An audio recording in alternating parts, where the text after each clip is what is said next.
ఈ నెల 11వ తారీఖు ఫిబ్రవరి 11వ తారీఖు నాడు మీరు ఓట్లు వేయబోతున్నారు. అలా కాంగ్రెస్ పార్టీ అభ్యర్థులు ఉంటారు, బీఆర్ఎస్ పార్టీ అభ్యర్థులు ఉంటారు, మీరు ఆశీర్వదిస్తున్న భారతీయ జనతా పార్టీ అభ్యర్థులు కూడా ఉంటారు. మీరు ఒకటే ఆలోచన చేయండి, స్థానిక సంస్థల ఎన్నికలు తెల్లారితే పొద్దుగూకితే మన కళ్ళ మధ్య ఉండేవాడు, మళ్ళా కాళ్ళల్లో తిరిగేవాడు, మనకి ఏ ఆపద వచ్చినా ఏ అవసరం పడ్డా తీర్చేవాడే అభ్యర్థి ఉండాలి తప్ప ఎక్కడో ఉండి ఈ పూటకొచ్చి డబ్బులు ఖర్చు పెట్టి గెలుచుకొని పోయి రియల్ ఎస్టేట్ వ్యాపారమో లేదా ఇంకో వ్యాపారం చేసుకుంటాను కనుక ఓటు వేస్తే ఆగమైపోతామని చెప్పి పథకం నాయకులు చెప్పారు. మొన్న నేను మీ ముందుకు వచ్చిన పార్లమెంట్ అభ్యర్థిగా నేను అన్ని గ్రామాలకు రాలేకపోయినా, అన్ని వార్డులకు కూడా రాలేకపోయినా, కేవలం ఈటల రాజేందర్ అనే పేరు మీద నరేంద్ర మోడీ గారు ఆశీర్వదించిన భారతీయ జనతా పార్టీ అభ్యర్థి అనగానే నా 24 సంవత్సరాల చరిత్ర మీ కళ్ళ ముందు ఉంది కాబట్టి ఈయనకి వేసుకోవాలని చెప్పి నా కమలం పువ్వు గుర్తు మీద ఓటేసి 4 లక్షల మెజార్టీతో గెలిపించిన చరిత్ర మల్కాగిరి ఆడబిడ్డలకు, మల్కాగిరి అన్నులకు ఉంది. ఇంతకుముందు మోహన్ రెడ్డి గారు చెప్పిండ్రు, మా మల్కాగిరి ప్రజలు కనుక ఆనాడు డబ్బుల గురించి కనుక ఆలోచించి ఉంటే, దావతుల గురించి కనుక ఆలోచించి ఉంటే నాలాంటి వాడు ఎంపీ అయ్యేటువంటి ఆస్కారం లేదు. నన్ను కేవలం ధర్మం న్యాయం కోసం, మా కోసం కొట్లాడే బిడ్డ అని చెప్పి, తెలంగాణ ఉద్యమంలో కొట్లాడిన బిడ్డ అని చెప్పి కరోనా వచ్చినప్పుడు ఎవరు కనవల్లే ఒక్కనే టీవీలో కనబడేది. ఆనాటి కరోనాను ట్యాకిల్ చేస్తున్న మంత్రిగా ఈటల రాజేందర్ అని చెప్పి నన్ను ఆశ్రయించి గెలిపించింది. ఇవాళ రంగారెడ్డి జిల్లాలో ఎవరు తక్కువ కాదు, ఆత్మగౌరవానికి వచ్చి ఇచ్చే విలువ దేనికి ఇవ్వరు. ఇక్కడ 500కో 1000 రూపాయలకో 2000 రూపాయలకో టెంప్ట్ అయ్యే జనం కాదు సుమా. ఇక్కడి ప్రజానికమంతా కూడా నేను చూస్తా ఉన్నా, ఆత్మగౌరవానికి పెద్దపీట వేస్తారు. రేపు మంచేందో చెడేందో తర్కించే శక్తి సత్తా నా మల్కాగిరి ప్రజలకు ఉన్నది కాబట్టే నాలాంటి వారిని ఆశ్రయించాలని చెప్పి మర్చిపోలేదు. అమ్మా ఇవాళ కాంగ్రెస్ పార్టీ వస్తుంది, ఏమంటారు వాళ్ళు? మొన్ననే అసెంబ్లీ ఎన్నికల్లో గెలిచిన వాళ్ళు ఎన్ని హామీలు ఇచ్చిందమ్మా వాళ్ళు. ఓ తెలంగాణ ఆడబిడ్డలారా, ఒక్కొక్క ఆడబిడ్డకు కులంతో సంబంధం లేకుండా, పార్టీతో సంబంధం లేకుండా నెల ప్రభుత్వ ఉద్యోగులకు ఎట్లయితే జీతం ఇస్తున్నామో 2500 రూపాయలు ఇస్తానన్నమాట. వాస్తవమా కాదా మీరు ఒకసారి చెప్పండి. ఇవాళ ఇచ్చిందా ఏ ఒక్కరికైనా? ఇచ్చిందా ఏ ఒక్కరికైనా? ఎవరు వాళ్ళు? కాంగ్రెస్ పార్టీ. ఇవాళ 2000 రూపాయల పెన్షన్ 4000 ఇస్తా అని చెప్పిండు. 2000 రూపాయల పెన్షన్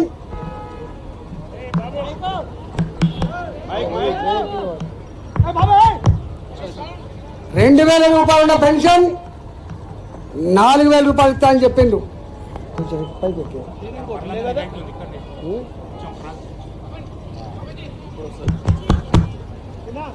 4000 రూపాయలు ఇస్తా అని చెప్పిండు.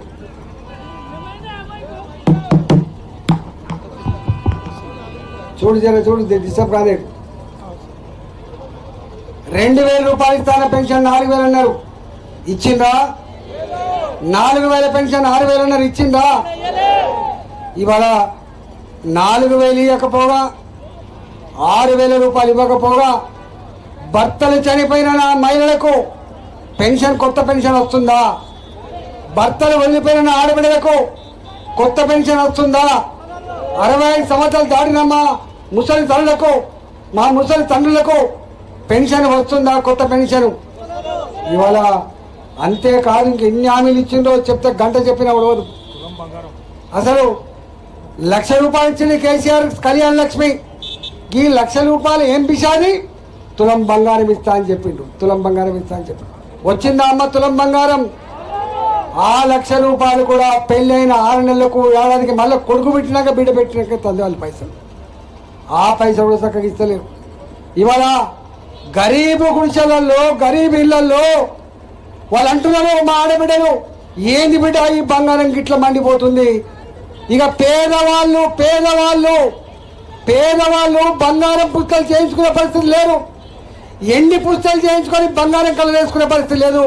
రోల్డ్ గోల్డ్ తప్ప బంగారం లేదు బిడ్డ అని చెప్పి బాధపడే పరిస్థితి వచ్చింది. మీరు అడగవలసింది కాంగ్రెస్ పార్టీలను, అయ్యా కనీసం తులం బంగారం అని ఒక పుస్తకం దానం చేయించుకుంటామని చెప్పి మీరు అడగవలసిన అక్కడ ఉందా లేదా మీరు మిమ్మల్ని అడుగుతా ఉన్నాను. ఇవాళ మీ ఇళ్లలో చదువుకున్న ఆడపిల్లలకైనా మగపిల్లలకైనా ఉద్యోగం వచ్చేంత వరకు ఏమి ఇస్తా అని చెప్పిండు? 4,000 రూపాయలు నెలకి ఇస్తా అని చెప్పిండు. ఇచ్చిండా? కేసీఆర్ కూడా మాట ఇచ్చిండు. ఆ మాట కేసీఆర్ ఎగబెట్టిండు, ఇవాళ కాంగ్రెస్ పార్టీ కూడా ఎగబెట్టింది. రైతు బంధు చక్కగా లేదు. ఇవాళ పిల్లలకు చదువుకోవడానికి బ్యాంకు కార్డు ఇస్తా అని చెప్పిండు, అది లేదు. రుణాలు ఇస్తా అని చెప్పిండు, అది లేదు. ఒక్క మాటలో చెప్పాలంటే మాటలు కోటలు దాటినాయి రేవంత్ రెడ్డి గారి, కాళ్ళు మాత్రం తంగెలు దాటలేదు.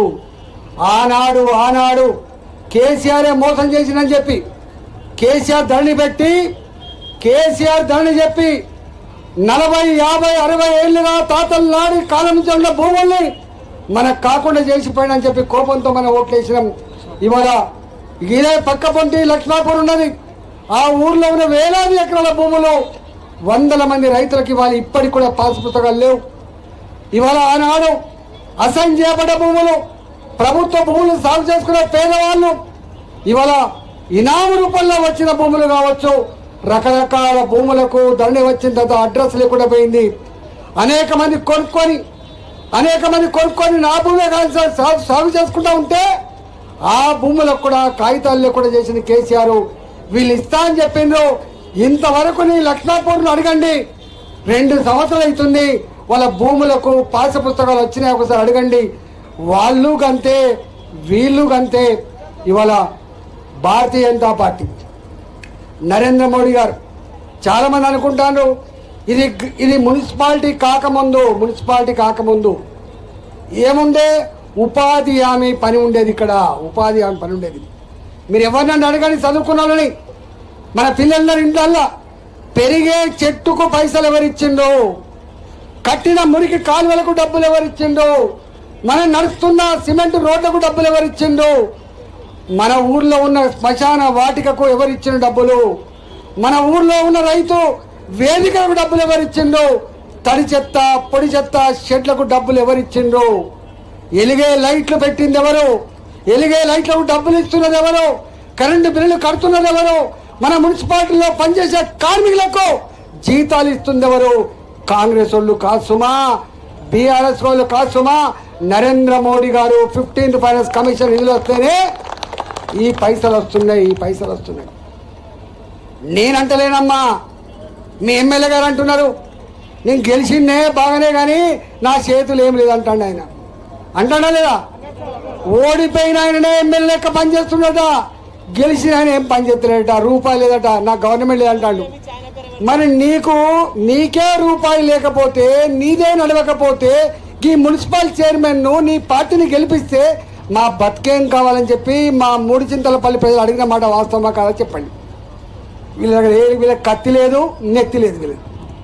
కత్తి లేదు, నా నెత్తి లేదు కాబట్టి బీఆర్ఎస్కు ఓటేస్తే 2 ఏళ్లలో ఈ మల్లారెడ్డి గారు ₹1 పని ఎట్లా చేయలేదో రేపు 3 ఏళ్ళు కూడా ఈ బీఆర్ఎస్ చైర్మన్ గెలిస్తే రూపాయి పని చెయ్యడు. అందుకే ఓటు వేయద్దు. ఇవాళ కాంగ్రెస్ పార్టీ నేనంటే ఆయన అంటాడు, ముఖ్యమంత్రి నన్ను కోసిన రూపాయలు అంటాడు. చూసావా అన్న, నేను ఎన్నికల ముందు ఒడ్డెక్కదాకా ఓడమల్లప్ప, ఒడ్డెక్కినాక బోడమల్లప్ప అన్న. ఎన్నికల ముందు నాకు ఓటు రావాలి, మా ఎమ్మెల్యేలు గెలవాలి, నీ ముఖ్యమంత్రి కావాలని చెప్పి కలగన్నా నేను సక్సెస్ఫుల్గా నమ్మించిన కాబట్టే ముఖ్యమంత్రి అని అంటాడు. కాబట్టి రేపు మీకు ఇక్కడ 5 పైసల బిల్ల కూడా ఇవి 2 ఏళ్ళు అవుతుంది. 3 చింతలపల్లి మున్సిపాలిటీలో ఎన్ని కోట్ల రూపాయలు తీసుకొచ్చి ఇక్కడ డెవలప్ చేసింది ఒకసారి ఆలోచన చేయండి. ఇవాళ అంతో ఇంతో పని చేయించగలిగే శక్తి సత్తా నరేంద్ర మోడీ గారి ఆశీర్వాదంతో ఇవాళ నీ పార్లమెంట్ సభ్యులైన ఈటల రాజేందర్ మాత్రమే ఉంది, గుర్తుపెట్టుకోండి. నా దగ్గరికి ఓ బోరు కావాలని చెప్పొచ్చినా, ఓ కమ్యూనిటీ హాల్ కావాలని చెప్పొచ్చినా, ఓ గుడి కావాలని చెప్పొచ్చినా, ఓ బడి కావాలని చెప్పొచ్చినా, ఓ రోడ్డు కావాలని చెప్పొచ్చినా దాన్ని నో అనకుండా లేదు అనకుండా చేయగలిగే శక్తిని నాకు కట్టబెట్టిండు. రేపు భారతీయ జనతా పార్టీ కౌన్సిలర్ అభ్యర్థులు మీరు గెలిపించండి. 2 పనులు చేస్తా. ఒకటి, పిలిస్తే పలికే కౌన్సిలర్ లాగా ఉండే ప్రయత్నం చేస్తాడు. మా వాళ్ళు ల్యాండ్ దందాలు చేయరు, మా వాళ్ళు లంచాలు తీసుకోరు, మా వాళ్ళు ప్రజలు వేధించరు. నోట్లో నాలుకలాగా ఉండే డ్యూటీ ఇవాళ నేను ఎట్లయితే ఉన్నానో మీరు చూసారు కదా. ఇవాళ ఇక్కడే ఉంటుంది బొమ్మరాజపేట భూములు గుంజుకున్నాడు. కన్నెర చేసింది ఖబర్దార్ నా కొడుకు అని చెప్పి పిడికిలి బిగించి వాళ్ళ మెడలు వంచినోడు ఈటల రాజేందర్, గుర్తుపెట్టుకోండి. ఇవాళ హైదరాబాద్లో తెలంగాణ పల్లెలలో ఉపాధి లేకపోతే కనిపెంచిన అమ్మా నాన్న అక్కడనే వదిలిపెట్టి పొట్ట చేత పట్టుకొని చిన్న పిల్లలు వేసుకొని హైదరాబాద్కి వస్తే ఒక అడ్డగుట్ట ఒక వారసి కూడా ఇవాళ అనేక రకాల బస్తీలలో హైడ్రా పేరిట ఇవి గవర్నమెంట్ భూములలో ఇల్లున్నాయని చెప్పి కూలగొట్టే ప్రయత్నం చేసినాడు. హైడ్రాకు వ్యతిరేకంగా పిడికిలి బిగించిన పార్టీ భారతీయ జనతా పార్టీ, పిడికిలి బిగించిన నాయకుడు ఇవాళ ఈటల రాజేందర్ చెప్పి మనం చేస్తాను. మీరు చూసిన 3 నెలలు కొట్లాడిన మీరు గెలిపించిన ఎంపీగా హైదరాబాద్లో 3 నెలలు కొట్లాడి పేదల ఇండ్లు కూలగొట్టకుండా కాపాడిన బిడ్డ నేనే. మూసినది పక్కబంటి దాన్ని సుందరంగా చేయాలని చెప్పి భావించినప్పుడు నేను అన్న, సుందరంగా చేసుకో బాబు, మా కొబ్బరి నీళ్ళ లాంటి మూసిని తయారు చేయి, కాదంటలేము. కానీ పేదల ఇండ్లు కూలగొడతా అంటే మాత్రం కబడ్డా అని చెప్పి హెచ్చరించినాం. ఇవాళ మూసినది పక్కబంటి ఇటుపక్క పేదల ఇళ్లను కూలగొట్టకుండా చూపించిన పని నేను చేసిన. ఇవాళ ఎక్కడైనా అడగండి, గవర్నమెంట్ భూములు చెప్పకుండా చేయకుండా రూపాయి కంపెన్సేషన్ ఇవ్వకుండా తాత జాగీర్ లాగా గుంజుకున్నప్పుడు ఎవరు రాను అని చెప్పి ఆ పేదల భూములు గుంజుకోకుండా ఆపుతున్న పార్టీ భారతీయ జనతా పార్టీ, ఆపుతున్న నాయకుడు ఇవాళ నేనని చెప్పి మనం చేస్తా ఉన్నాం. మీకు తెలుసు 14 ఏళ్ళు తెలంగాణ కోసం కొట్లాడినా వాళ్ళకు తెలియదా? నేను కూడా ఈ రాష్ట్రానికి పైసల మంత్రిగా 5 ఏళ్ళు పనిచేసిన. తెలంగాణ ఏందో, తెలంగాణ ఆర్థిక పరిస్థితి ఏందో, ఈ పైసలు ఎక్కడి చెప్తాయో నాకు తెలిసినంత వీళ్ళకి తెలిసే ఆస్కారం లేదు. నేను కరోనా కష్టకాలం ప్రపంచమంతా కన్నీళ్లు పెడతా ఉంటే, భర్త చనిపోతే భార్య రాలేదు, భార్య చనిపోతే భర్త రాడు. ఆ కరోనా కష్టకాలంలో చచ్చిపోతే కుక్కసారని చెప్పి బాధపడినాడు. ఆ కరోనా సందర్భంలో స్వయంగా ప్రధానమంత్రి నరేంద్ర మోడీ గారు ధైర్యాన్ని చెప్పి ప్రతి వ్యక్తికి ఆకలితో అలమడించకుండా 5 కిలోల బియ్యం చొప్పున అప్పటి నుంచి ఇప్పటిదాకా ఇస్తున్నమాట వాస్తవమా కాదా మీరు చెప్పండి. ఇవాళ మీరు అంటున్నారు మనం తింటున్న బియ్యం, ఒకనాడు రూపాయి కిలో బియ్యం అంటే ఎన్టీ రామారావు గుర్తొచ్చేది. కానీ ఇవాళ మనం తింటున్న బియ్యం నరేంద్ర మోడీ గారు పంపుతున్న బియ్యం అనే విషయం మర్చిపోకండి. ఇక్కడే ఉంటుంది కడకపట్ల, ఈ పక్కకు ఉంటుంది తుర్కపల్లి. మన దగ్గర దీనికి మందు లేదు, కరోనాకి దీనికి మందు లేదు, దీనికి గోళీలు లేవని చెప్పి వేల కోట్ల రూపాయలు మన డబ్బుల్ని మోడీ గారు కంపెనీలకు ఇచ్చి వ్యాక్సిన్ తయారు చేసి ప్రతి వ్యక్తికి ఉచితంగా 2-3 వ్యాక్సిన్లు ఇచ్చి కాపాడిన మహానాయకుడు మోడీ గారు, అవునా కాదా మీరు చెప్పండి. దేశ ప్రజలే కాదు, ప్రపంచంలో ఉన్న పేద దేశాల ప్రజానికానికి కూడా మన వ్యాక్సిన్ పంపించి ఇవాళ వ్యాక్సిన్ ఇచ్చి ప్రజల ప్రాణాలు కాపాడిన బిడ్డ నరేంద్ర మోడీ గారు, అవునా కాదా మీరు చెప్పండి. కాంగ్రెస్ పార్టీ అధికారం ఉన్ననాడు అన్ని స్కాములే, బోఫర్ స్కాము, బొగ్గు స్కాము, 2G స్కాము. కానీ మోడీ గారు వచ్చిన తర్వాత భారత జాతి తలెత్తించుకొని బతికేటువంటి ఒక్క చెడ్డ పని కూడా జరగలేదు.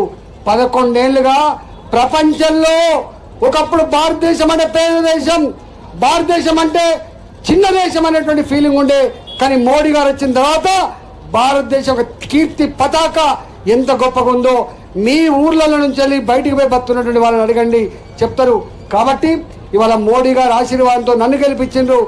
నాతో పాటుగా ఇవాళ మున్సిపల్ ఈ కౌన్సిల్ మీరు గెలిపించండి, తప్పకుండా మీకు సేవ చేసే భాగ్యం ఈ మున్సిపాలిటీని అభివృద్ధి చేసే భాగ్యం కల్పించాలని చెప్పి కోరుకుంటూ ఇలా డబ్బులు డబ్బులు డబ్బులు ఏం చెప్పాలి.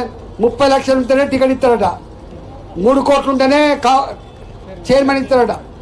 30 లక్షలు ఎక్కడి నుంచి తెచ్చి ఇవ్వాలి, 3 కోట్ల రూపాయలు ఎక్కడి నుంచి తెచ్చి పెట్టాలి, ఈ డబ్బులు ఎక్కడ తెచ్చి పెట్టాలి, మళ్ళీ ఎవరిని ముంచాలి అంటే వ్యాపారం, డబ్బులతో వ్యాపారం చేసేవాడు ఓట్లతో వ్యాపారం చేస్తాడు, రేపు మన బతుకులతో వ్యాపారం చేస్తాడు. కాబట్టి ఆ డబ్బులు ఆ దావతులు మనం ఒక్కరోజు ఖర్చు పెట్టినంత పని కాదు. కాబట్టి ఇవాళ మోడీ గారి నాయకత్వంలో ఇవాళ కమలంపు గుర్తు మీద నిలబడ్డ మా అభ్యర్థులందరూ కూడా గెలిపించాలని చెప్పి కోరుకుంటూ తెలుసుకున్న భారత్ మాతాకి కమలంపు